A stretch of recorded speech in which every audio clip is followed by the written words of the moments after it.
assistir ao vídeo do conteúdo animal. Se ainda ficou alguma dúvida, por favor, deixe seu comentário aqui na área de comentários. Se você quer saber mais sobre o assunto que você acabou de ver, pode vir aqui nas nossas playlists. Então, escolhe o assunto que você quer ter mais informações. Vai ter vários vídeos sobre esse assunto. Aproveita para não perder mais nada. Clica aqui no inscrever-se, né? Se você gostou muito, se o vídeo foi útil, por favor, verifique os planos que nós temos do clube de membros. Seja membro. Nós temos vídeos todos os dias. Pelo menos dois. Um de manhã, uma gameplay, outro à tarde, um tutorial nerd, uma paisagem bonita.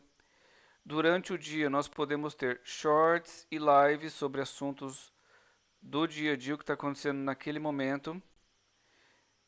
Então, com o playlist você consegue ver quais os assuntos que nós abordamos. Nós falamos sobre, em resumo, né, tutoriais e gameplays durante o segunda a sexta. Aos finais de semana nós temos paisagens dos passeios de bicicleta, aulas de tênis, aulas de equitação, voos de drones, eventos sobre animais de estimação e aula de equitação.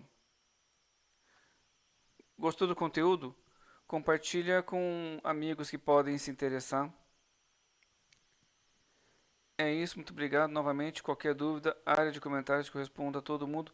Muito obrigado e fui. Até o próximo vídeo, pessoal. Tchau, tchau.